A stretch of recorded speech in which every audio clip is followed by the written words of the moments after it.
చేసుకుందాం. ప్రార్థన. మహాపరిశుద్ధుడైన తండ్రి, ఈ పునరుద్ధాన దినాన నీ పిల్లలమైన మమ్మల్ని అందరినీ కృపతో జ్ఞాపకం చేసుకున్న అపారమైన నీ ప్రేమను బట్టి కృతజ్ఞతాస్తుతులు చెల్లిస్తున్నాను నాయనా.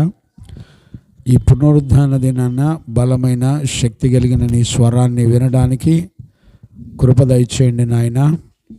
ఈ దినాన నీ స్వరం వింటూ ఉండగానే చీకటి గల ప్రాంతాల్లో వెలుగు ప్రకాశించున్నట్లుగా కృప దయచేయండి. నీ నామ ఘనత కొరకై నీ బిడ్డలమైన మమ్మల్ని అందరినీ మీరు నడిపిస్తున్న నీ ప్రేమను బట్టి స్తోత్రాలు. వాక్యము నీది, మేమందరం నీ పిల్లలు నాయనా. నీ వాక్యము యొక్క ప్రత్యక్షతలు కలిగిన వారిగా ఆనాడు మా పితరులు నీ లేఖనాల యొక్క ప్రత్యక్షతలు ఎరిగిన వారై నడిపించబడ్డారు. ఈ దినాన మమ్మల్ని అందరినీ కూడా అలాంటి ఆత్మచేత అభిషేకం చేత మమ్మల్ని అందరినీ మీరు నింపి నడిపించండి.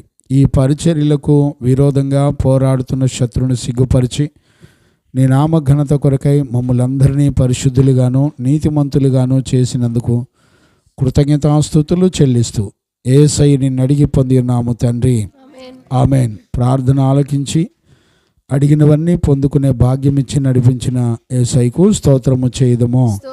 స్తోత్రం స్తోత్రం స్తోత్రం స్తోత్రం. తండ్రి కుమార పరిశుద్ధాత్మ దేవునికి స్తోత్రము చేయదము. స్తోత్రం స్తోత్రం స్తోత్రం స్తోత్రం స్తోత్రం. ఆమెన్. మన ప్రభు అయిన యేసయ్యకు మహిమ ఘనత ప్రభావములు కలుగునగాక. ఆమెన్. చూడండి నాన్న, మనం ఈ సంవత్సరం 65వ కీర్తనను ధ్యానం చేసుకుంటూ ఉన్నాము. 65వ కీర్తన చాలా విలువైంది, చాలా ప్రత్యేకమైంది. ఈ 65వ కీర్తనలో దేవుని యొక్క మహా కనికరాన్ని, కోతకాలము యొక్క సమృద్ధిని, ఆయన చిత్తాన్ని మనందరం కూడా చూడొచ్చు. ఇది 3 భాగాలుగా మనం విభజించవచ్చు.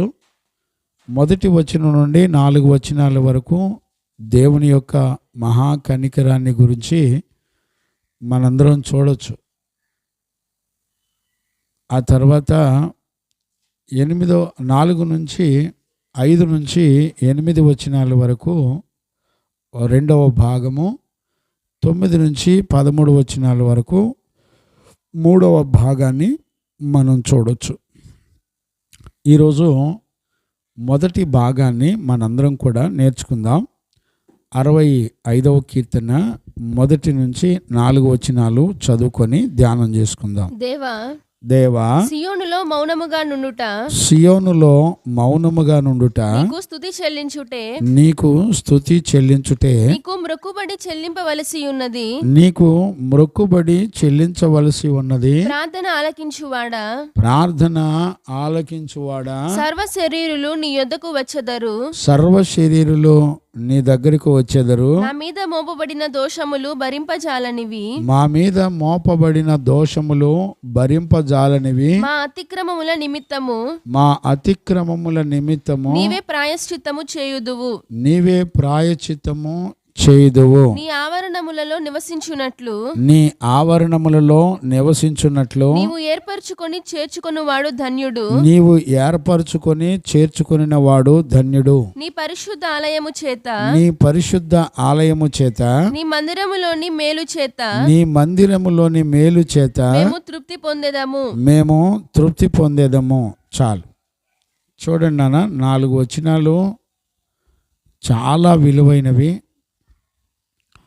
చూడండి, ఈ కీర్తనలో దావీదు మొట్టమొదట మాట్లాడే మాట ఏంటంటే, దేవా, సియోనులో మౌనముగా నుండుటకు నీకు స్తుతి చెల్లించుటే అని ప్రారంభించాడు. ఇక్కడ ఆత్మ యొక్క నడకను మనందరం కూడా చూడాలి. ఇక్కడ సియోన్ అనే మాటతో దేవుని సంగతులు ప్రారంభించాడు.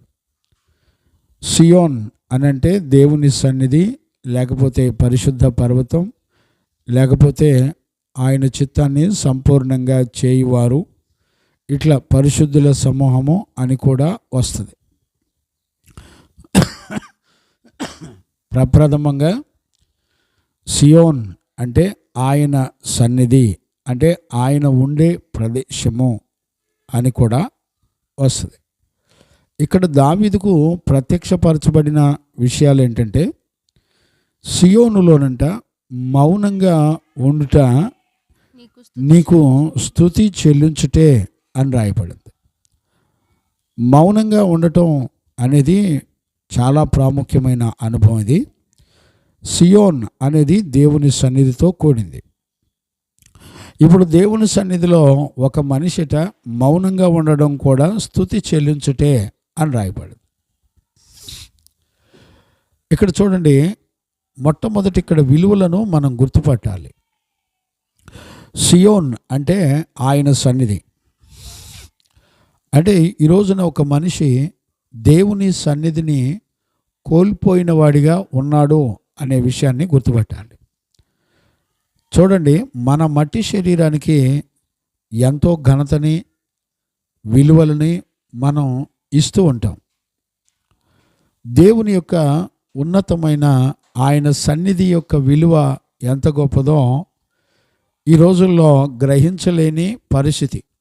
పరిశుద్ధులు భూమండలం మీద మన పితరులు బ్రతికినప్పుడు, అయ్యా నీ మందిరావరణంలో ఒక్క దినము గడుపుట 1000 దినముల కంటే శ్రేష్టమైనది అని రాశారు. అంటే మన పితరుల యొక్క జీవితాలను మనకు ముందు మాదిరిగా పెడుతున్నారు. ఇక్కడ మనకు అర్థం కావాల్సింది ఏంటి అంటే, మొదట మన స్థితిని మనం గుర్తుపట్టగలగాలి. ఏంటి ఆ స్థితి అంటే, మన అతిక్రమముల చేత పాపముల చేత చచ్చిన వారమై ఉన్నాం. అతిక్రమములు పాపములంటే ఎక్కడి నుంచి వచ్చినాయి? అతిక్రమము అనేది దేవుని ఆజ్ఞను అతిక్రమించటం. ఈ రోజుల్లో దేవుని సన్నిధిని ప్రతి మానవుడు కోల్పోవడానికి గల కారణం ఏంటంటే, ఆయన సన్నిధిని కోల్పోవడానికి గల కారణం, ప్రప్రథమ కారణం ఆజ్ఞను అతిక్రమించటం, లేకపోతే పాపము అని కూడా అనొచ్చు. ఈ రోజున ప్రతి మనిషికి ఆయన సన్నిధి ద్వారా జరిగే కార్యాలను ఈ 65వ కీర్తనలో చెప్పడం జరిగింది. ఆయన సన్నిధిలో మొట్టమొదట స్తుతించేటువంటి జీవితం, లేకపోతే కృతజ్ఞత స్తుతి ఆరాధన చేసేటువంటి జీవితం. ఆయన సన్నిధిలో మన జీవితానికి అనుగ్రహించబడేది ఏంటంటే స్తుతించే జీవితం. ఈ స్తుతించే జీవితం యొక్క రహస్యం ఏంటంటే, మనకి గొప్ప జయ జీవితాన్ని ఇస్తుంది. ఏ శత్రువు అయితే మనల్ని శోధించి మనల్ని పడగొట్టి పాతాళానికి నాశనానికి తీసుకువెళ్ళాడో, ఆ శత్రువు అయిన అపవాది మీద జయ జీవితాన్ని దేవుడు ఇచ్చి ప్రారంభిస్తున్నట్లుగా మనం చూడవచ్చు. మౌనంగా ఉండటం అనంటే ఇక్కడ అర్థాన్ని ఎలా తీసుకోవాలంటే, ఆత్మతో సత్యముతో పూర్ణ హృదయముతో పూర్ణ మనసుతో పూర్ణ ఆత్మతో నీ దేవుడైన యెహోవానే ఆరాధించుట, స్తుతించుట. అంటే ఆత్మ సంబంధమైన ఒక పూర్ణత కావాలి.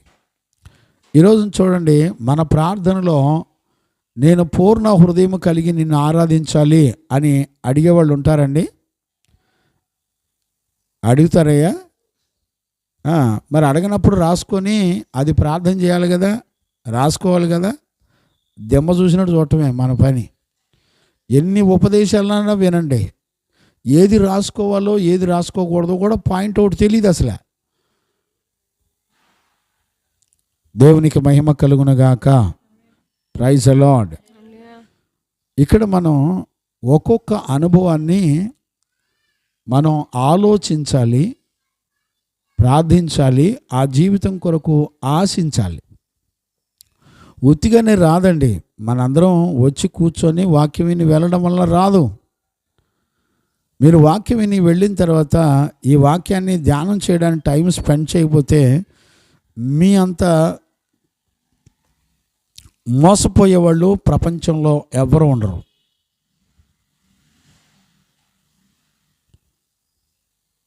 నేను విశ్వాసిగా ఉంటే మరి ఎలా ఉండేవాడో నాకు తెలియదు, కానీ దైవజనుడిగా ఉండటం చేత సమయం దొరికినప్పుడల్లా ధ్యానించడానికి, ప్రార్థించడానికి సమయాన్ని ఖర్చు పెడుతున్నప్పుడు ఆ విలువలు ఏంటో నాకు అర్థమవుతూ ఉన్నాయి. ఈ రోజున నేను చెప్తున్నాను, మీరు వినుట మట్టుకే విని వెళ్ళుట వలన ఏ ప్రయోజనం లేదు. ఇప్పుడు చూడండి, రాయపు గారికి 70 దాటిపోయినాయి, ఇంకా ఆయన ఏ పని చేయమన్నా చేయలేడు. ఈ రోజున మన పాపం కూడా అంతే ఉంటుంది. యవ్వన కాలంలో కష్టపడవలసిన సమయంలో ఏమాత్రం కూడా కష్టపడం. నీకు నిత్య జీవాన్ని ఇచ్చేది అంటే ఇక్కడ అర్థం కావాల్సింది ఏంటంటే, దేవుని వలన నీ జీవితంలో ఏం కలుగుతుంది అనేది నీ మనసుకు తోచనివ్వకుండా చేస్తాడు అపవాది. ఇప్పుడు పరిశుద్ధులు మన పితరులు ఏమంటారంటే, సియోనులో నేను మౌనంగా ఉంటానయ్యా, నీ సన్నిధిలో నేను మౌనంగా ఉండటమే నిన్ను స్తుతించుట. మౌనంగా ఉండటం అంటే ఏంటి? పూర్ణత, పూర్ణ హృదయం. అంటే తన హృదయంలో ఎక్కడ చూసినా వేరొక తలంపుకి ఖాళీ ఉండదు. వాళ్ళ ఆయుష్కాలం కానివ్వండి, వాళ్ళ దినాలు కానివ్వండి, వాళ్ళ సంవత్సరాలు కానివ్వండి, వాళ్ళు ఎలా గడుపుతారంటే పూర్ణ హృదయంతో దేవుని మాత్రమే ప్రేమిస్తారు. ఇది వాళ్ళకున్నటువంటి ఆశీర్వాదం. ఈ రోజున నేను అడుగుతున్నాను, ఎలాంటి జీవితాన్ని సంపాదించుకున్నామండి? మనం సంపాదించుకున్నామా? అడిగామా దేవుణ్ణి? ఏముండదండి. ఈ రోజున మనం ఎలా బ్రతుకుతున్నామో మనకే అర్థం కాదు. నేనేమంటానంటే, ఒక మనిషి తన పాపముల చేత చచ్చిపోయిన వాడిగా ఉంటే అతనికి దేవుని సన్నిధిని అనుగ్రహిస్తున్నాడు. దేవుని సన్నిధి అంటే ఏంటి? మరణము లేని జీవితం. ఆయన సన్నిధిలో మరణం ఉండదు, ఆయన సన్నిధిలో దిగులు ఉండదు, ఆయన సన్నిధిలో బాధలుండవు, దుఃఖాలుండవు. అంటే మృతమైపోయిన నీ శరీరానికి దేవుడిచ్చే ఆయన సహవాసం ద్వారా నీకు అనుగ్రహించే భాగ్యం ఏంటో తెలిసిన? ఈ లోకంలో రక్తమాంసాల్లో ఎన్ని రకాల నిందలు, శ్రమలు, అవమానాలు కలుగుతున్నా నీ మనస్సాక్షి ఏమాత్రం కూడా చెల్లించదు, భయపడదు, దిగులు పడదు. కారణం ఏంటో తెలిసిన? ఆయన సన్నిధి నీకు తోడుగా ఉంది. గమనించారా? ఒక మనిషి తన జీవితంలో ఆయన సన్నిధి తోడుగా ఉంది అని చెప్పి గుర్తించగలిగిన జీవితం ఎవరిలో అయితే ఉంటుందో వాళ్ళు భూమండలం మీద కలిగే ఎలాంటి పరిస్థితులకి వాళ్ళు భయపడరు. మీకు విషయం చెప్పనా? మన పాపములు మనల్ని పట్టుకుంటూ ఉంటాయి. గమనించారా మీరు ఎప్పుడన్నా? మన మీద సాక్ష్యాలు ఎన్నున్నాయో తెలుసా? ఈ రోజున చూసేవాళ్ళు లేరండి. బైబిల్లో లేఖనాలని పరిశీలించి లేఖనాలను బట్టి ఆలోచించే వాళ్ళు అంతకన్నా లేరు. దినాలు, సమయం అసలు లేదండి. అంత సమయం ఖర్చు పెట్టి ఆలోచించే వాళ్ళు ఎక్కడ కూడా లేరు. దేవునికి మహిమ కలుగునుగాక. Praise the Lord. హల్లెలూయా. అందుకనే ఈ రోజుల్లో మనందరం కూడా మన పాపం, మన అతిక్రమాలు మనల్ని ఏం చేస్తాయో ఈ రోజుల్లో ఎవరికి కూడా ఆలోచన లేనటువంటి పరిస్థితులను మనం చూడొచ్చు. దేవునికి మహిమ కలుగునుగాక. Praise the lord. చూడండి నాన్న, నేను ఒక మాటని జ్ఞాపకం చేస్తాను.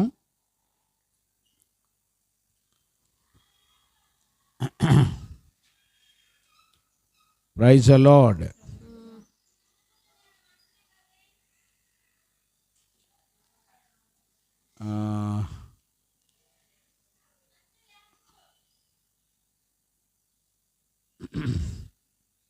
Praise the lord. మన ప్రభు అయిన యేసయ్యకు మహిమ కలుగునుగాక. Praise the lord. చదవండి నాన్న, యెషయా పుస్తకంలో 59:12. యెషయా పుస్తకం. మేము చేసిన తిరుగుబాటు క్రియలు మేము చేసినటువంటి తిరుగుబాటు క్రియలు నీ ఎదుట విస్తరించి ఉన్నవి. దేవుని ఎదుట విస్తరించి ఉన్నవి. మా పాపములు మా మీద సాక్ష్యము పలుకుచున్నవి. మా మీద సాక్ష్యం పలుకుతుంది. మా తిరుగుబాటు యొక్క క్రియలు కనబడుచున్నవి. మాకు కనబడుచున్నవి.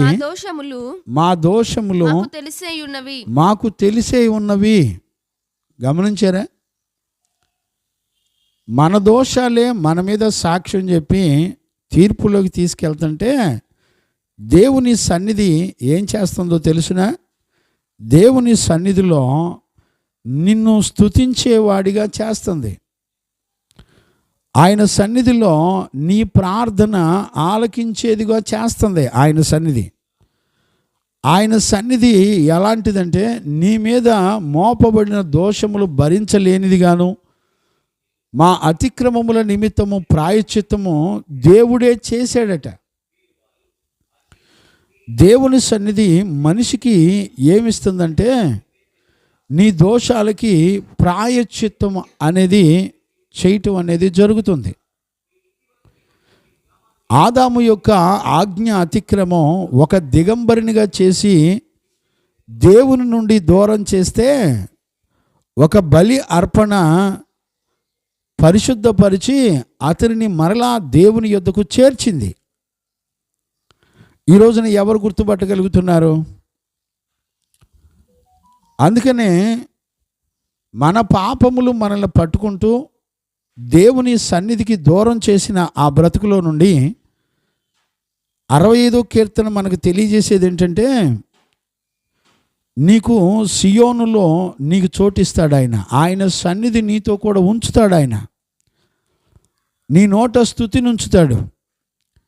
నీ జీవితంలో నువ్వే స్థితిలో ఉన్నా నీ ప్రార్థన ఆలకించేవాడిగా ఉన్నాడు ఆయన. అంతేకాదు సర్వశరీరులందరూ దేవుని యొద్దకే వస్తారు. నీ దోషాలు నిన్ను పట్టుకున్నప్పుడు వాటన్నిటి నుండి కూడా విడిపిస్తాయి. నేను అంటాను, నువ్వు వినే శబ్దం ప్రపంచంలో ఎవ్వడూ చెయ్యడు. మరలా చెప్తున్నాను, దయచేసి గుర్తుపట్టండి. ఏ తల్లిదండ్రులైనా ఎలాంటి వాళ్ళైనా నా జీవితంలో దేవుని సన్నిధికి నడిపించగలిగిన వాళ్ళు ఉంటారండి. దేవుని సన్నిధికి ఒక వ్యక్తిని చేర్చాలంటే బలియాగం జరగాలి. నీ పాపముల నిమిత్తం ఒకడు నీతిమంతుడు అడ్డుపడాలి. నేను అడుగుతున్నాను, నీ తండ్రి తల్లి నీతిమంతులై, నీ అన్నదమ్ములు నీతిమంతులై నిన్ను దేవుని యొద్దకు చేర్చడానికి వాళ్ళు నీ దౌర్బల్యాన్ని భరించిన వాళ్ళు ఉన్నారండి? ఒక్కళ్ళన్నా చూపించండి. నువ్వు తిడితే తిట్టినోళ్ళు ఉన్నారు, నువ్వు కొడితే కొట్టినోళ్ళు ఉన్నారు, నువ్వు అసహించుకుంటే అసహించుకునే వాళ్ళు ఉన్నారు. కానీ ఎక్కడా కూడా ఒక మనిషిని దేవుని సన్నిధికి తీసుకెళ్ళడానికి, నడిపించడానికి ఒక సియోను పరిశుద్ధుడు నీ కొరకు బలి అర్పణ ప్రాయశ్చిత్తం చేయాలి. ఒక నీతిమంతుడు ఈ లోకంలో చచ్చిపోయిన వాడై ఈ లోకంలో ఆశలు, కోరికలు, ఇష్టాలు వాటన్నిటిని చంపుకొని అతని యొక్క రక్తమాంసములు ఎక్కడా లోకానికి పనికి రాకుండా దేవుని కొరకు మాత్రమే పనికొచ్చేటువంటి ఒక సహవాసం కలిగిన పరిశుద్ధులను నీ కొరకు బలైపోయేవాడు కావాలి. నువ్వు తిడుతున్నా సహించుకునేవాడు కావాలి. ఎందుకంటే నిన్ను సహించుకొని నిన్ను దేవుని యొద్దకు తీసుకెళ్ళాలి. అంటే ఒక నీతిమంతుడు బలి అవ్వాలి. ఒక పాపిని రక్షించాలంటే ఒక నీతిమంతుడు బలి అవ్వాలి. అంటే తన ప్రాణంతో సహా ద్వేషించి ఇతరులను ప్రేమించాలి. ఈ రోజున అలాంటి వాళ్ళు ఎవరున్నారు?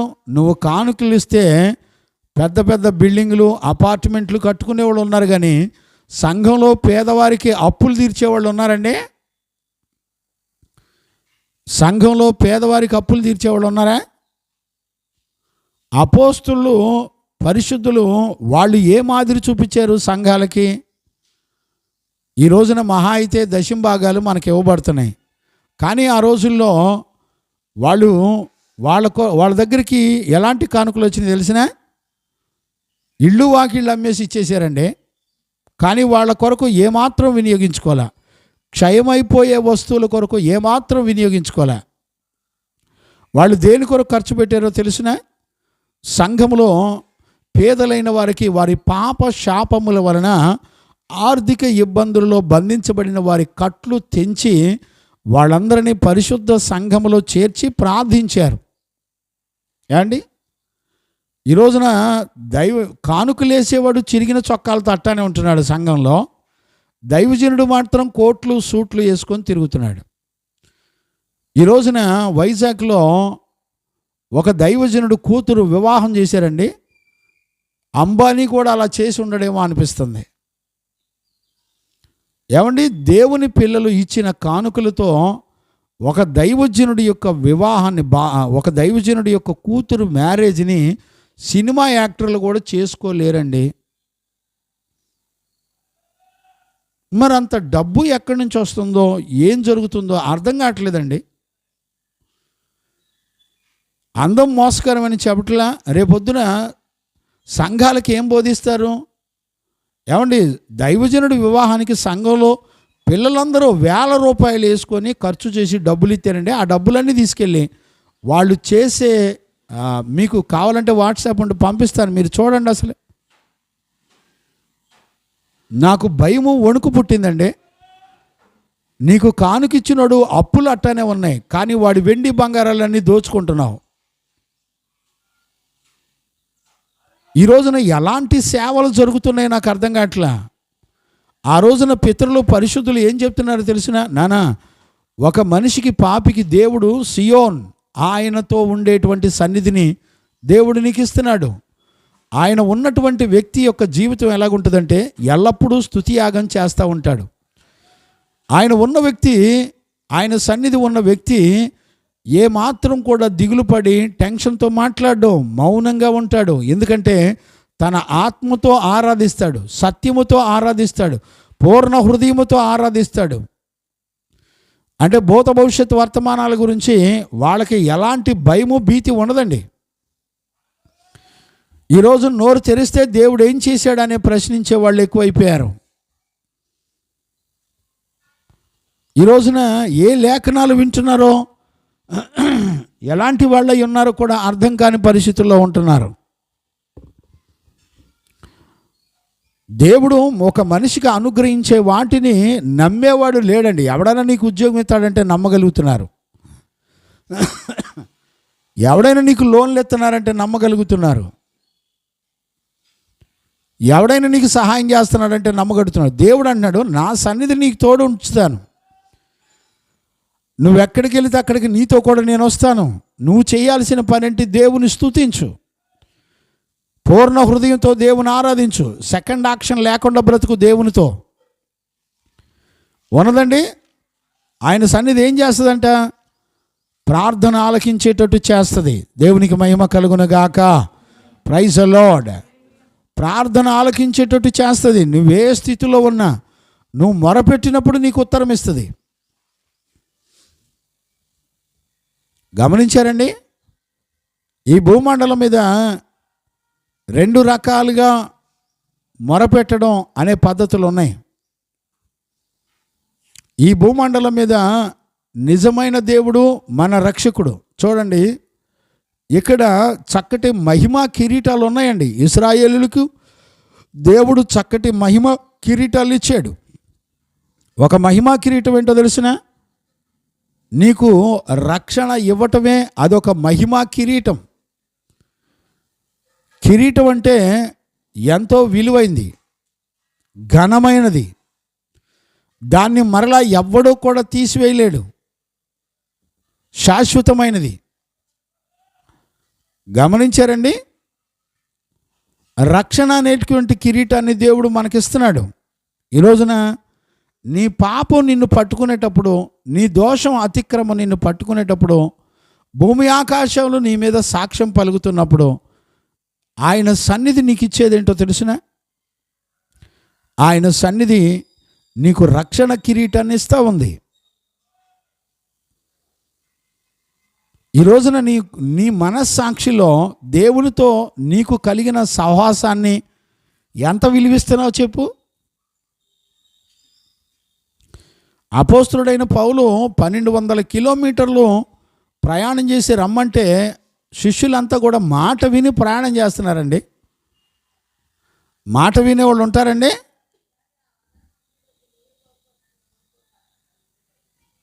ఎవరిని ఏమి అనలేకపోతున్నాం.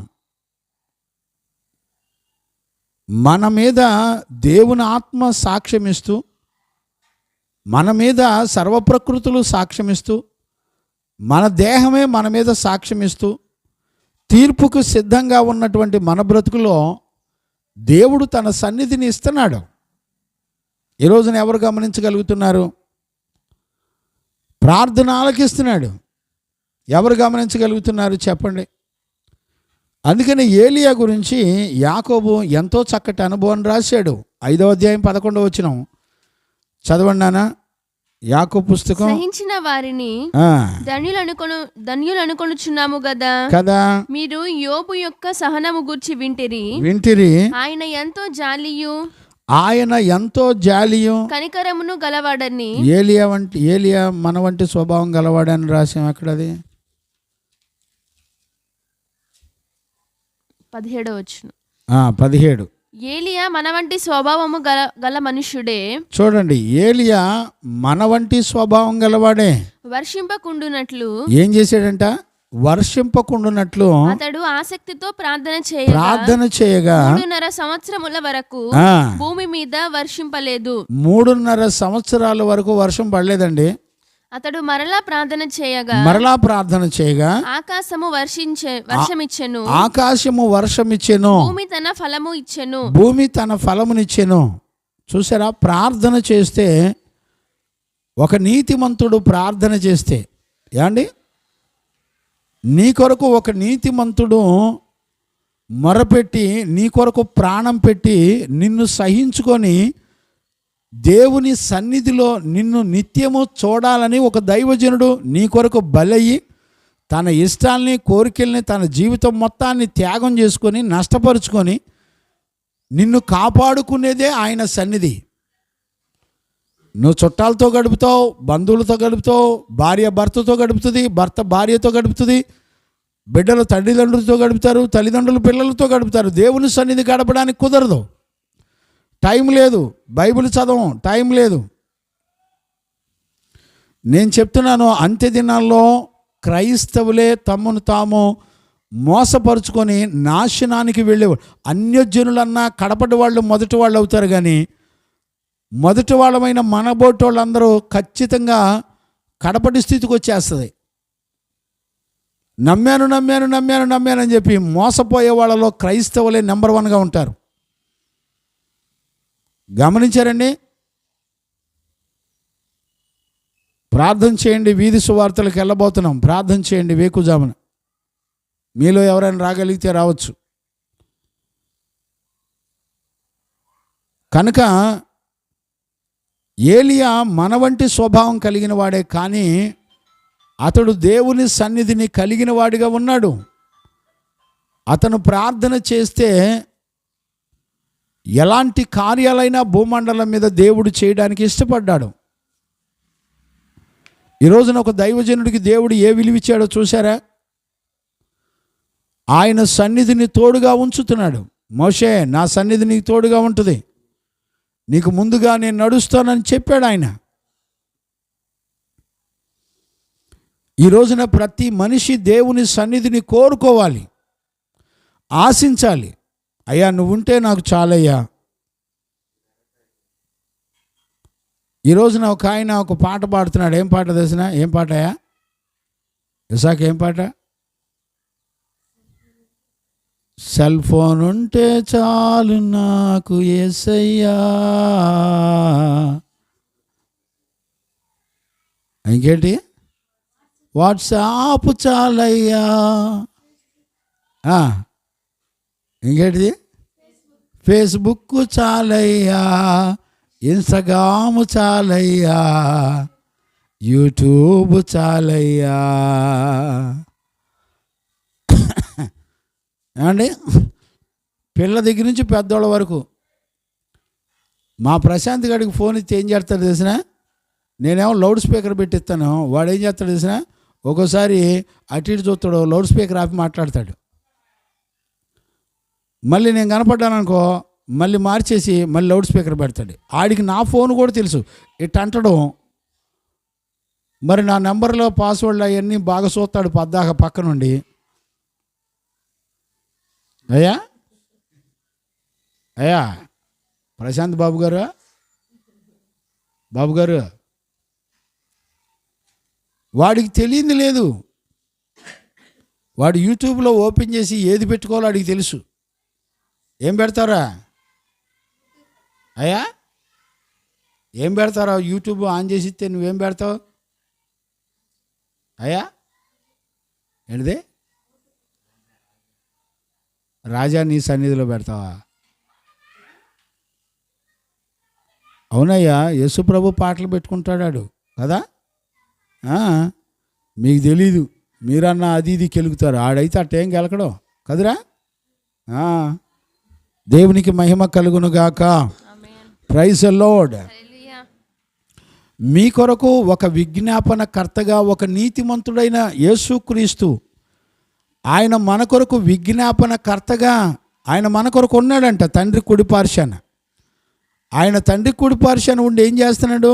ఎల్లప్పుడూ మన కొరకు ప్రార్థన చేస్తున్నాడంట. హెబ్రీ సంఘానికి పౌలు రాస్తున్నాడు, మీ కొరకు ప్రార్థించేవాడు.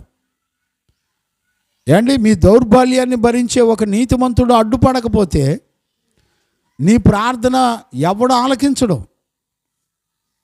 నీ పాపం ఎక్కడ పాపం అక్కడే ఉండిపోద్ది. అందుకని దేవుడు చెప్తున్నాడు, ఏలియా మన వంటి స్వభావం కలిగిన వాడే, కానీ ఆసక్తిగా ప్రార్థన చేసినప్పుడు దేవుడు మొర ఆలకించాడు, ఆన్సర్ ఇచ్చాడు. ఎవరి మధ్యలో తెలిసిన?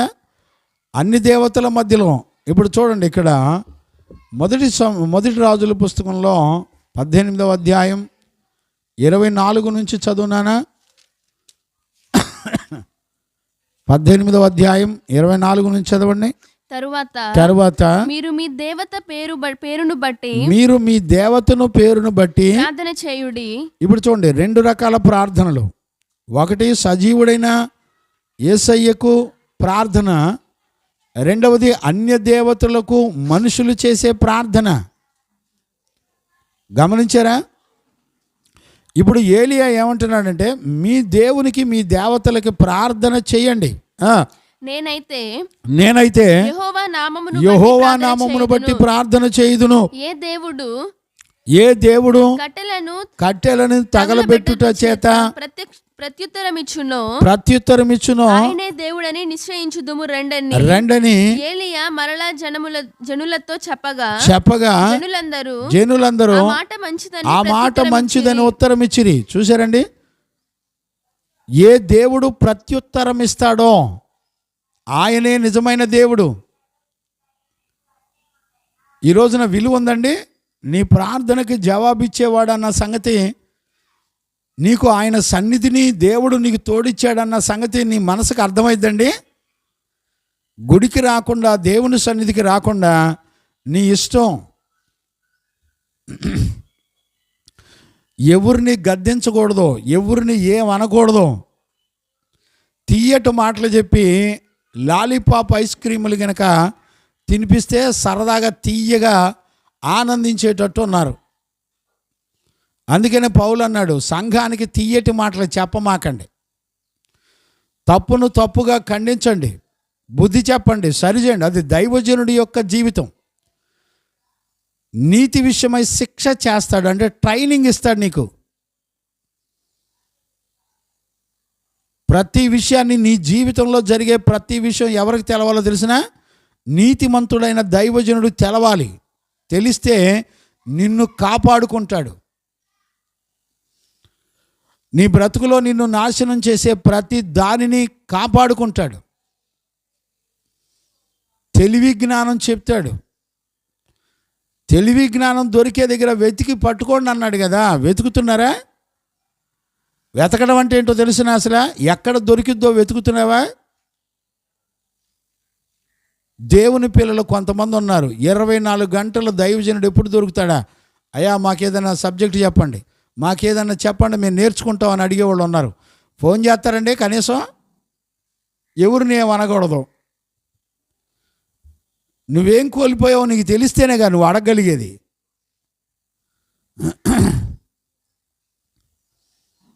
నాకు అన్నీ తెలుసు అనుకుంటున్నావు, జాగ్రత్త. నీ కొరకు ఒక నీతిమంతుడు బలైపోతే ఆయన సన్నిధి నీకు రాదు. నీ పాపములు క్షమించబడవు, నీ మొక్కుబడులు తీర్చబడవు. గమనించారా? ఆలోచించరు, టైం ఉండదులేండి. ఆలోచించడానికి టైం ఎక్కడ ఉంటుంది? ఒక మోగమొద్దులు గనక విన్నట్టు విని ఒక సిమెంట్ దిమ్మల్లాగా బ్రతుకుతున్నారు. ఒకరోజు వస్తుంది, ఆ రోజున నీ దుఃఖము నుండి నిన్నెవ్వడూ విడిపించలేడు.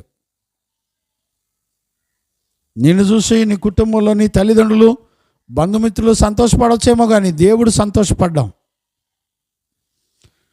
దావీదుకి ఎలాంటి ప్రత్యక్షణ ఇచ్చాడు చూడండి. ఆయన సన్నిధిని, దేవుడు ఉండేటువంటి నివాస స్థలాన్ని దేవుడు తన ప్రత్యక్షత ద్వారా దావీదుకు అనుగ్రహిస్తే, దావీదు అంటాడు తన పితరులకు, మన తరాలకి, భవిష్యత్తు తరాలకు చెప్తున్నాడు, బాబు దేవుడు ఎవరో తెలిసినా ఆయన సన్నిధి, ఆయన సియోను యొక్క సన్నిధి మనతో కూడా ఉంటుంది. ఆయన ప్రార్థన ఆలకించే దేవుడు. మన తరాలకి ఆయన్ని ఎలా రుచి చూసి ప్రకటిస్తున్నాడు చూడండి. నేను అంటాను, నువ్వు ప్రకటించడానికి నీకు దేవునితో రుచి చూసిన అనుభవాలు ఏమున్నాయి? ఇప్పుడు ఏలియాకు ఒక అనుభవం ఉంది. ఆయన ప్రార్థన చేస్తే దేవుడు ఆలకిస్తున్నాడు. ఒక నీతిమంతుని విజ్ఞాపన మనపూర్వకమైందై, అది శక్తి కలిగిందై, బలమైన కార్యాలు చేస్తుందని చెప్తుంది కదా వాక్యం. ఈ రోజున నువ్వు తినే ఫుడ్డో, నీ సంపాదనో, నీ అందమో, నీ సౌందర్యమో, నీకు కలిగిన పరిస్థితులు నీకేదో క్షేమాన్ని ఇస్తున్నాయని భ్రమపడుతున్నావు అంతే. జాగ్రత్త, నిన్ను బ్రతకనిచ్చేది దేవుని నోటి మాట. ఆయన మాటనే కలిపి చెరిపి బోధించే చెత్త బోధకులు ఎక్కువైపోయారు ఈ రోజున ప్రపంచంలో. ఉన్నది ఉన్నట్టు బోధించండి నా నాయనలారా. ప్రభు నీకేం చెప్పాడు, అపోస్తుల ద్వారా ఏం ప్రకటించారు అదే ప్రకటించండి. ఉన్నది మాట్లాడితేనే తరగని విషయాలు ఉంటున్నాయి భూమండలం మీద. దేవునికి మహిమ కలుగునుగాక. ఆయన అన్నాడు, ఈ దేవుడు అనంటే ప్రత్యుత్తరం ఇచ్చేవాడు. నువ్వు మాట్లాడితే నీకు ఆన్సర్ ఇచ్చేవాడు.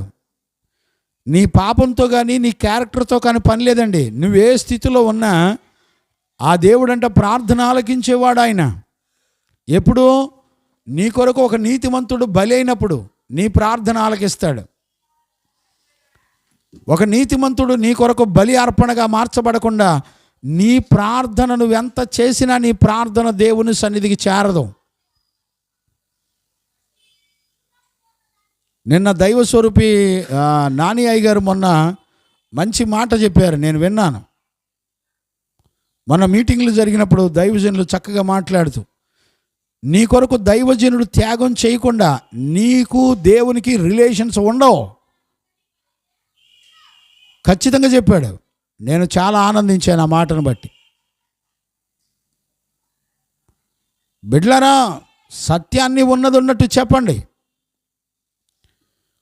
ఒక నీతిమంతుడు నీ కొరకు అడ్డుగా నిలబడకుండా నీ ప్రార్థనలకు జవాబు రాదు. ఇప్పుడు ఏలియాని మాదిరిగా చూపించినప్పుడు ఏలియా ఏమని చెప్తున్నాడో, ఏ దేవుడైతే మనకు జవాబిస్తాడో, ఉత్తరం ఇస్తాడో, తిరిగి మాట్లాడతాడో, మనకు పరిష్కారం చేస్తాడో ఆయనే నిజమైన దేవుడు. ప్రజలందరూ కూడా అంగీకరించారండి అక్కడ. గమనించారా? ఏలియా అంటే ఆత్మ కలిగిన వాడు, ఆహాబు అంటే పరిశుద్ధాత్మ లేని వాళ్ళకు గుర్తు. ఈ రోజున సంఘంలో ఆత్మచేత నడిపించబడాలి. ఆత్మచేత నడిపించబడకుండా నీ శరీర కార్యాలు చావకుండా నీ ప్రార్థన దేవుని యొద్దకు చేరదు.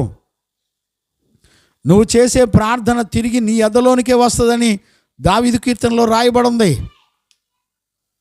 నువ్వు చేసిన ప్రార్థన పాపంగా మారిపోద్దని రాయబడి ఉంది. 109వ కీర్తన 7వ వచనం అది చదువునానా? 109. విమర్శలోనికి తేబడినప్పుడు దోషి అని తీర్పు నొందును గాక ప్రార్థన పాపమగును గాక. గమనించారా? నీ ప్రార్థన పాపంగా మారిపోద్ది. ఒక నీతిమంతుడైన సేవకుడు తన ఆత్మల్ని రక్షించుట కొరకై దేవుని చిత్తం చేసేవాడు, బలి అర్పణ అయ్యేవాడు. ఒక నీతిమంతుడు నీ కొరకు అడ్డుపడాలి. దావీదు అతిక్రమించినప్పుడు నీతిమంతుడైన నాతాను దైవజనులు అడ్డుపడ్డారు, గద్దించారు, సరిచేశారు. నువ్వు రాజు కదా అని తీయటి మాటలు చెప్పి, ఐస్ క్రీమ్ మాటలు చెప్పి, నువ్వెట్టున్నా పర్లేదు రాజుగారు అన్నాడా? చస్తావు జాగ్రత్త అన్నాడు. ఈరోజు మనం చేసే బోధలేంటి? మనుషుల్ని సంతోషపెట్టే బోధ. మనుషులకి ఏది అలవాటైతే ఆ అలవాట్లు నేర్పటానిక దైవజనుడు ఉంది. ఏలియా అలా లేడు. ఏలియా దేవుని చిత్తం చేయడానికి అప్పగించుకున్నటువంటి, ప్రజల కొరకు ఒక నీతిమంతుడిగా బలి అవ్వడానికి అప్పగించుకున్నటువంటి ఒక పరిశుద్ధుడండి.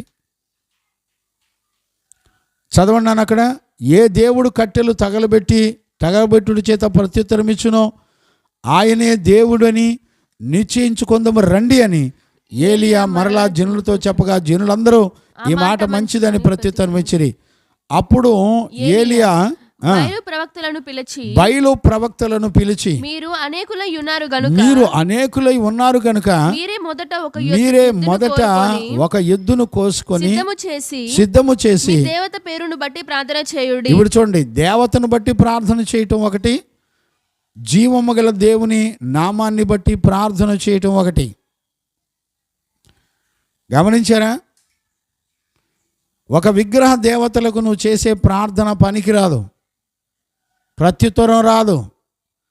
ఈ రోజున మనిషి హృదయంలో ధనం ఒక విగ్రహం, భార్య ఒక విగ్రహం, అందం ఒక విగ్రహం. దేవుని వాక్యాన్ని కన్నా ఎక్కువ దేన్ని ప్రేమిస్తావో నీ జీవితంలో అదే ఒక విగ్రహం. భయపడుతున్నారండి? దేవునికి మహిమ కలుగునుగాక. Praise the lord. 60 అక్కడే కంటిన్యూ చేయనా లేకపోతే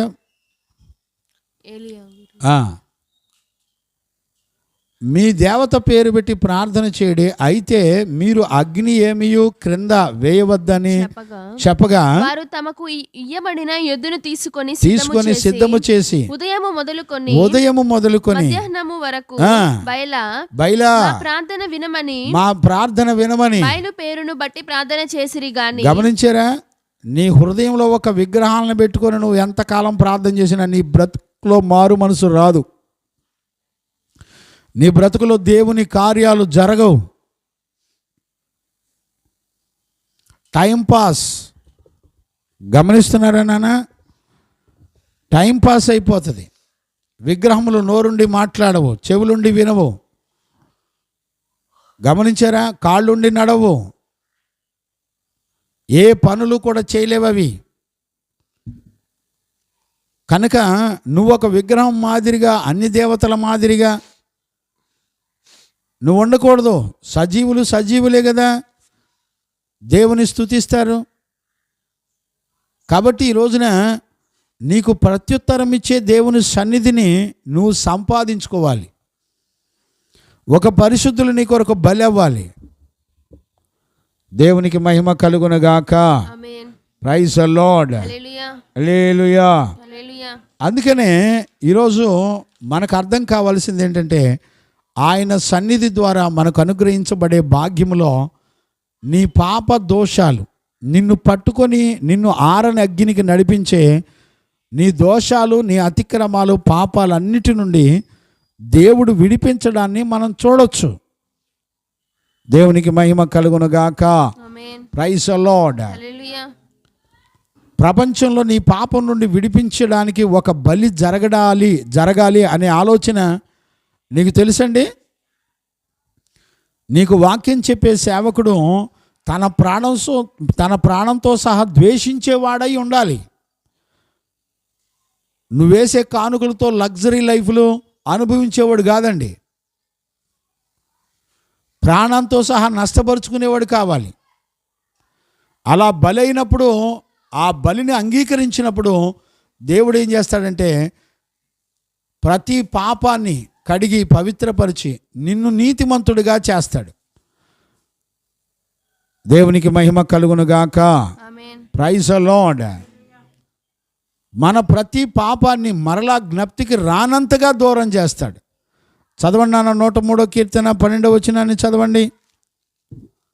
103 కీర్తన. పడమటికి తూర్పు ఎంత దూరమో, పడమటికి తూర్పు ఎంత దూరమో, ఆయన మన అతిక్రమములను మనకు అంత దూరపరిచి ఉన్నాడు. చూడండి, పడమటికి తూర్పుకి అయస్కాంత క్షేత్రాలు ఉంటాయి, ఒకదానికొకటి కలవదు. గమనించారా? అంత దూరపరుస్తాడంట ఆయన. చదువునానా. తండ్రి తన కుమారుని ఎదుట జాలిపడినట్లు, తండ్రి తన కుమారుని ఎదుట జాలిపడినట్లు యెహోవా తన యందు భయభక్తులు గలవారి ఎడల, యెహోవా తన యందు భయభక్తులు కలిగిన వారి ఎడల జాలిపడును. ఆయన జాలి పడతాడు. ఎవడు ప్రార్థన పడితే వాళ్ళ ప్రార్థన ఆలకించడండి. నీ కొరకు ఒక నీతిమంతుడు బలైనప్పుడు ఆ నీతిమంతుని బలి ద్వారా నీ జీవితం అంగీకరించబడుతుంది. ఈ రోజున దైవజనులే వడ్డీలు, చీటీలు, వ్యాపారాలు ఏంటండి ఇవన్నీ? చెప్పండి. కనుక ఈ రోజున భయభక్తులు కలిగి ఉండాలి. దేవునికి మహిమ కలుగునుగాక. ఆమేన్. మీకా పుస్తకంలో కూడా ఏమంటాడంటే 7వ అధ్యాయం 19వ వచనంలో, మీకా పుస్తకం 7వ అధ్యాయము 19వ వచనాన్ని మనం చదువుకోవచ్చు. ఆయన మరలా మన యందు జాలిపడును. ఆయన మరలా మన యందు ఆయన జాలిపడును. మన దోషములను అణచివేయును. మన దోషములను అణిచివేయును. వారి పాపములన్నిటినీ సముద్రపు అగాధములలో నీవు పడవేతువు. సముద్రపు అగాధంలో పడేస్తాడండి. ఏమంటే సముద్రపు అగాధంలోకి వెళ్తే మళ్ళీ బయటకు వస్తాయా? ఎంత దూరపరుస్తున్నాడో చూడండి. ఏ పాపం కూడా చూడండి. ఇప్పుడు దేవుని దగ్గరికి వెళ్ళి అయ్యా నా పాపాలు ఏంటో చెప్పండి అన్నాడు అనుకో, యేసయ్య ఏమంటాడు తెలిసిన? నాన్న నీ పాపం నేను మర్చిపోయానే, నా దగ్గర అయితే ఏం లేవు అంటాడు ఆయన. నీ తండ్రి ఎలాంటి వాడో తెలిసిన? అగాధ సముద్రంలోకి వేసి తొక్కేస్తాడు ఆయన నీ అతిక్రమాలు, పాపాలు. ఎవడైనా ఉన్నాడండి నీ అతిక్రమం పాపం నిన్ను పట్టుకునేటట్టు చేసేవాళ్ళు ఎక్కువ మంది ఉన్నారు. కానీ నువ్వు తప్పు చేయకపోయినా నిందించి అవమానించి నిన్ను శ్రమల పాలు చేసేవాళ్ళు ఉన్నారు. కానీ నీ పాపములు నీ శాపములన్నిటినీ కూడా క్షమించి అగాధ కోపంలో వేసి నీకు మరలా అది రానంతగా. ఇప్పుడు మీకు ఒసామా బిన్ లాడెన్ సంగతి తెలుసు కదండి. అమెరికా ఒసామా బిన్ లాడెన్ని పట్టుకోవడానికి మహాయుద్ధం చేసింది. బిన్ లాడెన్ని పట్టుకున్న తర్వాత, చంపిన తర్వాత అదే హెలికాప్టర్లో తీసుకెళ్ళి ఎక్కడ పడేశారు? సముద్రపు అడుగును పడేశారు. మరలా ఎన్నడో వాడి బాడీ బయట ఎక్కడ ఏ మనుషుడికి జ్ఞప్తికి కూడా గుర్తు రాకుండా అగాధ సముద్రంలో పడేసి ముంచేశారండి అమెరికన్స్ మిలిటరీ. గమనించారా? దేవుడు అంటున్నాడు నీ పాపములు ఏదైనా సరే నీ నుండి మరలా తిరిగి వచ్చి నిన్ను ముట్టనంతగా దూరం చేస్తానని దేవుడు చెప్తున్నాడు. చూడండి, కీర్తనల పుస్తకంలోనే 32 మొదటి వచనం చదువునానా. మన పాపములకు ప్రాయశ్చిత్తము నొందినవాడు ధన్యుడని ఉంటుంది. తన అతిక్రమములకు పరిహారము నొందినవాడు, తన అతిక్రమములకు పరిహారము నొందినవాడు, తన పాపములకు ప్రాయశ్చిత్తము నొందినవాడు. ఏమండి ఎవరు ధన్యుడు? ఏమండి తన పాపములకు ప్రాయశ్చిత్తాన్ని నొందినవాడు ధన్యుడు. ఎక్కడికి వచ్చి ప్రాయశ్చిత్తం చేసుకోవాలా? నీ కొరకు ఒక నీతిమంతుడు అడ్డు నిలబడి ప్రాయశ్చిత్తం చేస్తాడు. ఎలాగా? దేవునికి విరోధమైన ప్రతి వాటి నుండి నువ్వు ఎలా విడుదల పొందాలో ఆయన నీతి కట్టడలు నిన్ను రక్షిస్తాయి. ఆయన యందు విశ్వాసం నిన్ను రక్షిస్తుంది. ఆయన ఇచ్చిన రక్షణ నిన్ను రక్షిస్తుంది. ఆ విషయాలన్నింటిలో బాధ్యుడెవరు? దైవజనుడు. ఈ రోజున దైవజనులు ఎలాగున్నారు? కంచె చేనును మేసినట్టుగా మనుషుల చేత కల్పించబడిన ఆచార పద్ధతుల చేత సంఘాలని నిర్దాక్షిణ్యంగా మోసపరుస్తూ వాళ్ళకి సత్యవాక్యాన్ని బోధించక మనుషుల చేత కల్పించబడిన పద్ధతులన్నీ బోధించి దగ్గరుండి నాశనానికి, నరకానికి దగ్గరుండి తీసుకెళ్తున్నారండి వాళ్ళ సేవలో. ఏం చెప్తాం? సత్యవాక్యాన్ని చెప్పే పరిశుద్ధుల్ని నమ్మేవాళ్ళు లేరు.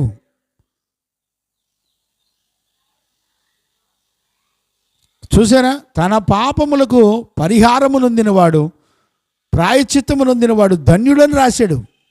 ఏమంటే ఇవన్నీ మన పితరులకు ఎలా తెలుసు? వాళ్ళు దేవుని సన్నిధిలో వాళ్ళు పొందిన అనుభవాలు అవే. ఇప్పుడు 65:3 మనం చదువుకున్నది ఏంటి? చదువునానా?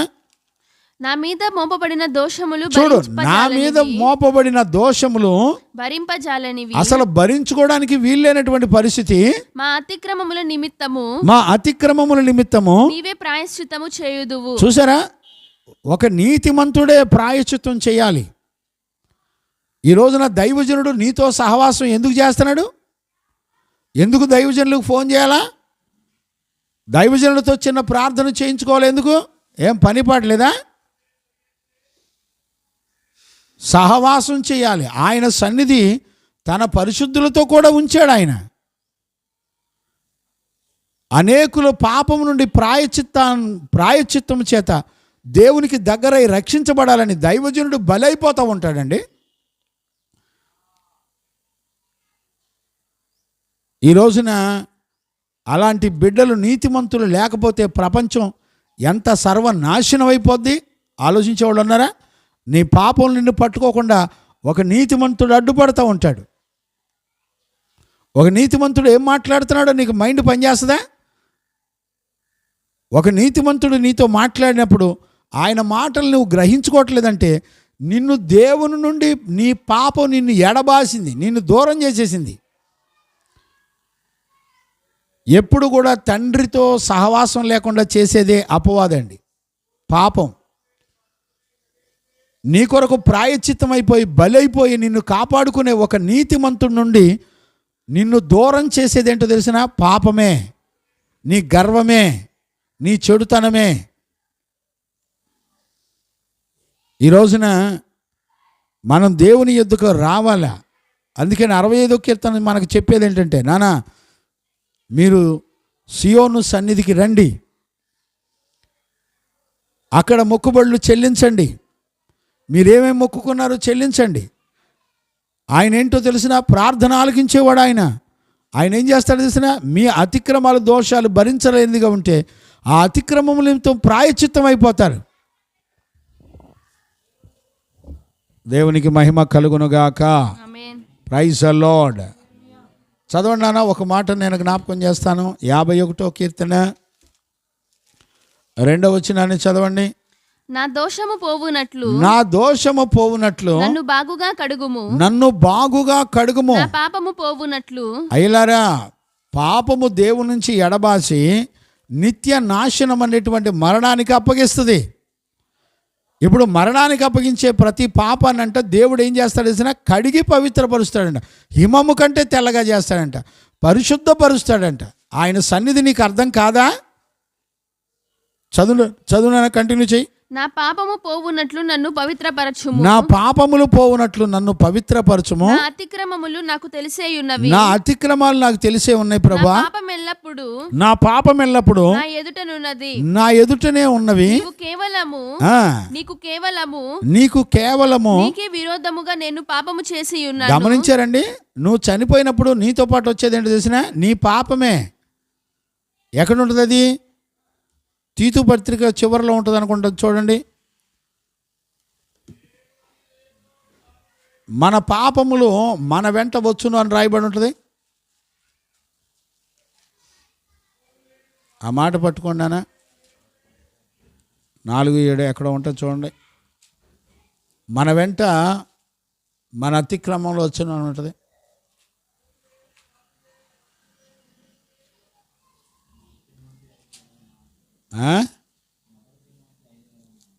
మొదటి తిమోతి 5:24 గంట చూడండి నాన్న. వారి పాపములు వారి వెంట పోవును అని రాయబడింది. కొందరి పాపములు తేటగా బయలుపడి న్యాయపు తీర్పునకు ముందుగా నడుచుచున్నవి, మరికొందరి పాపములు వారి వెంట వెళ్ళుచున్నవి. గమనించారండి? కొందరి పాపములు తేటగా బయలుపడి న్యాయపు తీర్పులోకి వెళ్ళి, నీ పాపము న్యాయపు తీర్పులో నిన్ను నిలబెడుతుంది. అండి, మరికొంతమంది పాపములు వారి వెంట వెడుతున్నాయి. నీ వెంట వస్తాయంటండి రాయపు గారు. ప్రతి ఒక్కడి పరిస్థితి అంతే. నేను వాక్యం చెప్తున్నాను కదా, నాకేం ఛాయిస్ ఏమి ఇవ్వడు అక్కడ. నాకైనా నీకైనా బ్రతికుండగానే ఆయన రక్తంలో కడగబడి పరిశుద్ధపరచబడాలి. అవి కడగబడలేదనుకోండి, నువ్వు చనిపోయిన తర్వాత నిన్ను ఎత్తుకెళ్ళి తీర్పులో నిలబెట్టేది నీ పాపం. నీ వెంటే వచ్చేస్తుంది. నువ్వు ఎక్కడికి వెళ్తే అక్కడ నీ వెంటే ఉంటుంది. అందుకనే బ్రతికుండగానే కడగబడే జీవితంలోకి రావాలి. వచ్చేవాళ్ళు ఉన్నారండి. నీ తిండి, నీ సోకులు, నీ బలం నిన్ను పచ్చిగా మోసం చేస్తున్నాయి. ఒక బాగా తాగేటువంటి యవనస్తుడితో నీ బలం, నీ తిండి నిన్ను మోసం చేస్తుందనంటే ఊరుకుంటాడండి? ఎవడురా నువ్వు, నా మంచి ఆరోగ్యం చూసి నువ్వు అసూయ పడుతున్నావు అంటున్నాడు. ఏమండి, అసూయ పడడానికి ఏముండదు. ఆడి బలం చూసే కదా, ఆడి ఆరోగ్యం చూసే కదా, వాడి జేబులో డబ్బులు చూసే కదా వాడికి ఆ గర్వం. ఆ డబ్బులు గిబ్బులు లేకుండా కాలు చేయి పడిపోయి మూతొంకర తిరిగితే ఎంత బాగుండో, ఎంత ధన్యుడో తెలిసినా. ఒక ఇంజనీరింగ్ చదివిన కుర్రోడు ఉన్నాడు. చిన్న వయసులో జాబ్ వచ్చింది, లక్షలు వస్తున్నాయి. డబ్బులు ఏం చేయాలో అర్థం కావట్లేదు. ఈ చేత్తో ఒక సిగరెట్, ఈ చేత్తో మందు, ఒక పెగ్గు. కూర్చుంటే మందు, నుంచుంటే వాళ్ళ ఆవిడని తంతం. పిచ్చి కొట్టుడు కొడుతున్నాడు. దేవుడు చూశాడు, మొత్తాడు. విషయం ఏంటో తెలిసినా, ఈ రోజున కాలు చేయి పడిపోయి మూతొంకర తీరిపోయి అమ్మే అంటున్నాడు. తన్నించుకున్న భార్య కనికరం చేత ఆదరించి ఈ రోజున కాలు చేయి పడిపోయిన తన భర్తకి పరిచర్యలు చేస్తూ అడ్డంగా నిలబడిపోయిందండి. ఒక తగ్గింపు కలిగినటువంటి ఒక నీతిమంతుడు అడ్డుపడాలా? ఏండి, తన అతిక్రమంలోకి పరిహారము నొందినవాడు ధన్యుడు. నువ్వు మరణించిన తర్వాత కూడా నువ్వు బతికొండగానే కడగబడకపోతే ఖచ్చితంగా నీ పాపాలు నీ వెంట వస్తాయి. భయం లేదండి. ఏం మాట్లాడతాం మనం? దేవునికి మహిమ కలుగునుగాక. ఇప్పుడు అక్కడే కీర్తనలు 38:17 ఏమంటాడు? నీవు నా పాపములు నా వెనక తట్టు పారవేసితివి. చదువునానా 38వ కీర్తన 17వ వచనం. నేను పడబోవునట్లున్నాను, నేను పడిపోయేటట్లున్నాను. నా మనోదుఃఖము నన్నెన్నడూ విడువదు, నా మనోదుఃఖము నన్ను ఎన్నడూ కూడా విడిచిపెట్టదు. నా దోషమును నేను ఒప్పుకొనుచున్నాను, నా దోషములు నేను ఒప్పుకుంటున్నాను. నా పాపమును గూర్చి విచారపడుచున్నాను, నా పాపముల గురించి నేను విచారపడుతున్నాను. నా శత్రువులు చురుకైన వారును బలవంతులై ఉన్నారు. చూసారా, మన శత్రువులు చురుకైన వాళ్ళు బలవంతులై ఉన్నారంట. నిర్హేతుకముగా నన్ను ద్వేషించువారు అనేకులు. చూసారా, కారణం ఉండదండి, అనేకులు ద్వేషించే వాళ్ళుగా ఉన్నారు. మేలులకు ప్రతిగా వారు కీడు చేయుచున్నారు. నేను ఉత్తమమైన దానిని అనుసరించుచున్నందునకు వారు నాకు శత్రువులైరి. దేవునికి మహిమ కలుగునుగాక. ఇంకా కీర్తనల 16:8 కూడా సదాకాలము నీ యందే నేను మనసు నిలుపుతున్నాను అంటాడు. చూడనా, సదాకాలము యెహోవా యందు నా గురి నిలుపుతున్నాను. ఆయన నా కుడి పార్శ్వమందు ఉన్నాడు గనుక, ఆయన నా కుడి పార్శ్వమున ఉన్నాడు గనుక నేను కదల్చబడను. కారణం ఏంటి? నన్ను పట్టుకొని శ్రమల పాలు చేసి పాతాళానికి అగ్నికి తీసుకెళ్లేటువంటి ఆ భయానకమైనటువంటి పరిస్థితుల నుండి ఆయన సన్నిధి నాకు తోడుగా ఉండి నన్ను విడిపించి నాకు రక్షణ కిరీటం ఇచ్చి నన్ను కాపాడేది దేవుని సన్నిధి. ఈరోజు నీ మనసుకి ఈ విషయాలు గ్రహింపు ఉంటాయండి, గుర్తుంటాయా? చక్కగా దురద చెవులు కలిగి విని దర్జాగా ఇంటికెళ్ళి ఏదో ఒకటి తెచ్చుకొని తిని తాగడం తప్ప ఇంకేమైనా ఉంటుందంటారా? వాక్యం చెప్తున్నా నేనైనా సరే, మీరనే కాదు, వినేవాళ్లే కాదు, నేనైనా సరే అంతవరకు నమ్మకం ఉండాల్సిందే. దేవునికి మహిమ కలుగునుగాక. Praise the lord. చూడండి 145:18 మొరపెట్టు వారందరికీ సమీపంగా ఉన్న దేవుడు అని రాయబడి ఉంది. ఆ మాట చదువునానా? తనకు మొరపెట్టు వారికందరికి తనకు మొరపెట్టు వారందరికి తనకు నిజముగా మొరపెట్టు వారికందరికి నిజముగా మొరపెట్టు వారందరికి యెహోవా సమీపముగా ఉన్నాడు. యెహోవా సమీపంగా ఉన్నాడు. చూడండి, మొరపెడితే చాలు, వెంటనే నీకు సమీపంగా ఉన్నాడంట, నీతో పాటు ఉన్నాడంట. నీకు దైవజనుడు ఏ అనుభవాన్ని నేర్పుతున్నాడు? ఒక నీతిమంతుడు ఏ అనుభవాన్ని నేర్పుతున్నాడు నీకు? మొరపెట్టినప్పుడు దేవుడు సమీపంగా ఉంటాడు, చూపిస్తున్నాడు ఆయన. దేవునికి మహిమ కలుగునుగాక. ఆమేన్. Praise the Lord. హల్లెలూయా. అందుచేత ఈరోజు ఈ పునరుద్ధాన దినాన ఎంత చక్కటి అనుభవం అండి, ప్రార్థన ఆలకించటం, మన పాపాలన్నిటినీ కొరకై ఒక నీతిమంతుడిని బలిగా ఇవ్వటం. ఏమండి, సియోనులో ఆయన సన్నిధిలో నువ్వు అడగడానికి ఏముండదు, మాట్లాడడానికి ఏముండదు. నీ పూర్ణ హృదయంతో నువ్వు ఆరాధించినప్పుడు, ఆయన చేయవలసిన కార్యాలన్నీ చేస్తున్నప్పుడు నువ్వేం చేయాలో తెలిసిన, నువ్వు మొక్కుకున్న మొక్కుబడులన్నీ చెల్లించాలి. ఎంత శ్రేష్టమైన అనుభవం. నేనంటాను, దావీదుకు ప్రత్యక్షపరిచినప్పుడు దావీదు ముందున్న తరాలందరికీ ప్రత్యక్షపరిచాడు. ఈరోజు నువ్వు నీ పిల్లలకి నువ్వేం ప్రత్యక్షపరుస్తున్నావు? తల్లిదండ్రులుగా నీతిమంతుల పిల్లలే ఇవాళ ఎంత దారుణంగా ఉంటున్నారంటే, చైన్లు, బంగారం, ఉంగరాలు, టక్కులు, టైలు, పౌడర్లు, స్నోలు, పెర్ఫ్యూమ్లు, సెంట్లు, పౌడర్లు. బుద్ధి జ్ఞానం లేదండి. భయపడే బ్రతుకు లేదా? నీ శరీరం దేవుని అధికారానికి ఇవ్వకుండా నీ శరీరంలో నీ స్వనీతిని స్థాపింపగోనుకుంటే నీ జీవితంలో నీ ప్రార్థన తిరిగి నీ ఎదలోనికి వస్తుంది. నీ ప్రార్థన తిరిగి పాపంగా మారిపోద్ది తప్ప దేవుని యొద్దకు చేరదు. దేవుడు ఆలకించకపోతే నీ ప్రార్థన దెయ్యం ఆలకిస్తుంది. దెయ్యం కూడా అద్భుతాలు చేస్తుంది, దెయ్యం కూడా మిరకల్స్ చేస్తుంది.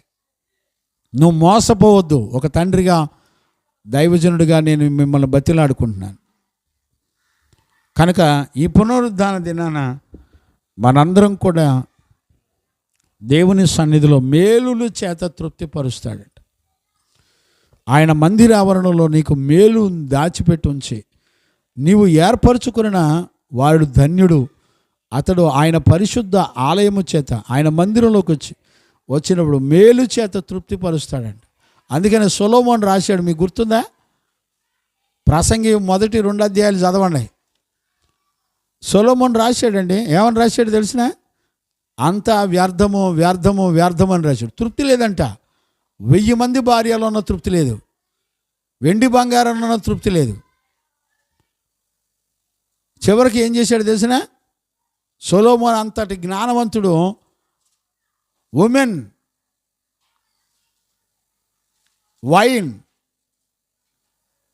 వర్క్, www.com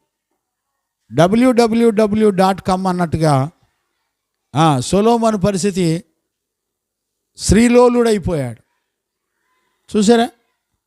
వైన్, మందు తాగుతూ, చూసారా? తన కొరకు అనేకమైన కార్యాలు చేసుకుంటూ దేవుణ్ణి వదిలిపెట్టి చేసిన బ్రతకండి సొలొమోను. దేవుని వదిలిపెట్టి స్త్రీల చుట్టూ తిరిగాడు, దేవుని వదిలిపెట్టి తాగుతూ తిరిగాడు, దేవుని వదిలిపెట్టి తన స్వనీతి చేత తన సొంత ఇష్టాలను నెరవేర్చుకుంటూ బ్రతికాడు. అందుకని తృప్తి లేదు. భూమండలం మీద తృప్తినిచ్చేది ఎక్కడో తెలిసిన? ఆయన మందిర ఆవరణలో నీకు మేలులతో పాటు నిన్ను తృప్తిపరిచే విషయాలన్నీ ఆయన సన్నిధిలో ఉన్నాయి. దేవునికి మహిమ కలుగునుగాక. ఈరోజు ఈ పునరుద్ధాన దినాన నీ జీవితంలో ఆయన సన్నిధికి వచ్చి తృప్తిపడే జీవితాన్ని కలిగి ఉండాలి. అలాంటి కృప యేసయ్య మనందరికి అనుగ్రహించి నడిపించునుగాక. ఆమేన్. ప్రార్థన చేసుకుందాం. స్తోత్రం స్తోత్రం స్తోత్రం స్తోత్రం స్తోత్రం. మహాపరిశుద్ధుడైన తండ్రి, నీకు కృతజ్ఞతాస్తుతులు చెల్లిస్తున్నాను నాయన. ఈ పునరుద్ధాన దినాన నీ చిత్తంలో ఉన్న బిడ్డలందరినీ మీరు నడిపించినందుకు కృతజ్ఞతాస్తుతులు చెల్లిస్తున్నాను తండ్రి. బిడ్డల మీద కనికరపడండి, దయ చూపించండి ప్రభా. 65వ కీర్తన చదువుతున్నప్పుడు ఎంత ఆశ్చర్యం కలుగుతుందో. దావీదుకు మీరు బయలుపరిచిన ఒక శ్రేష్టమైన భాగ్యమును మీరు మాతో మాట్లాడుతూ వచ్చారు నాయన. సియోనులో దేవా, సియోనులో మౌనంగా ఉండుట, నీకు స్తుతి చెల్లించడం అనేది ఒక జయ జీవితానికి గుర్తు. సియోను అనగా ఆయన సన్నిధిని గుర్తు. మౌనంగా ఉండటం అనగా ఆత్మతో సత్యముతో ఆరాధించడం. ఇదిగో నువ్వు మొక్కుబళ్ళన్నీ చెల్లిస్తున్నావు. నువ్వు అడిగినవన్నీ నీ ప్రార్థన ఆలకించే దేవుడు ఆయన. నీ అతిక్రమములన్నీ కూడా కడిగి పవిత్రపరిచేటువంటి దేవుడు ఆయన. మేలులతో నిన్ను తృప్తిపరిచేవాడు ఆయన. నీ మందిరావరణలతో మేలులతో నిన్ను తృప్తిపరిచేవాడు ఆయన. ఈరోజైనా దేవుని సన్నిధిలో ఆయన సన్నిధి కోరుకోండి. వేకువనే లేచి 5-6 ఆయన సన్నిధిలో కూర్చొని ఆయన సన్నిధిని నువ్వు అనుభవించకపోతే ఈ ఆశీర్వాదాలు రావు. నీ కొరకు ఒక నీతిమంతుడు బలవుతున్నాడు కదా. ఒక నీతిమంతుడు బలవకుండా నీ దిగంబరత్వం కాపాడబడదు. ప్రార్థన చేసుకుందాం. ఒక పరిశుద్ధుడు నీ కొరకు బలైపోయి నీకు తన నీతిని బోధిస్తూ ఆయన సన్నిధిని నీకు అనుగ్రహిస్తూ, ఇదిగో ఒక దైవజనుడు నీ కొరకు బలవుతున్న జీవితాలను ఖచ్చితంగా గుర్తుపట్టాలి. ప్రార్థన చేసుకుందాం. మహాపరిశుద్ధుడైన తండ్రి, ఇది నాన్న నీ సన్నిధి మాకు తోడుగా ఉంచిన తండ్రి, నీకు స్తోత్రాలు ప్రభా. ప్రార్థన ఆలకించువాడుగా సియోను నీ సన్నిధి మాకు తోడుగా ఉంచావు. మమ్మల్ని దర్శించి మాతో మాట్లాడుతున్నావు. ఆ రోజున మా పితరులను దర్శించావు, మాట్లాడావు. ఈ రోజున అదే విషయాలు మాతో మాట్లాడి నీ సన్నిధి తోడుంచు. నీ సన్నిధిలో పాపములు ఒప్పుకొని విడిచిపెట్టువాడు ధన్యుడని రాశావు. తన అతిక్రమములకు పరిహారము నొందినవాడు ధన్యుడని రాశావు. నాయనా, నువ్వు మా పాపములు కడిగి పవిత్రులుగా చేసి హిమము కంటే తెల్లగా చేసేటువంటి దేవుడవు నాయన. మేము బ్రతికుండగానే మా దోషములు అన్నిటినీ కడిగి పవిత్రపరచబడినట్లుగా కృప దయచేయండి. తిమోతి పత్రిక 5:24 చెప్పినట్టుగా మా దోషములు న్యాయపు తీర్పునకును కొన్ని దోషములు మా పాపములు మా వెంటే వస్తున్నాయని నీ లేఖనాలు సెలవిస్తున్నాయి. బాబు కనికరపడండి. నీ ప్రజలైన బిడ్డలతో నాతో మీరు మాట్లాడినందుకు స్తోత్రాలు. నీ సన్నిధిలో భయపడే ఒక జీవితాన్ని మేము చేయడానికి కృప దయచేయండి. నీ వాక్కు చేత మమ్మల్ని దర్శించి మాతో మాట్లాడినందుకు కృతజ్ఞతాస్తుతులు చెల్లిస్తూ యేసయ్య నిన్ను అడిగి పొందినాం తండ్రి, ఆమేన్. ప్రార్థన ఆలకించి అణిగినవన్నీ పొందుకునే భాగ్యం ఇచ్చి నడిపించిన యేసయ్యకు స్తోత్రము చేయదుమో. స్తోత్రం స్తోత్రం స్తోత్రం స్తోత్రం. తండ్రి, కుమార, పరిశుద్ధాత్మ దేవునికి స్తోత్రము చేయదుమో. స్తోత్రం స్తోత్రం స్తోత్రం స్తోత్రం స్తోత్రం. ఆమేన్. మనందరం లేచి నిలబడి ఒక పాట పాడుతుండగా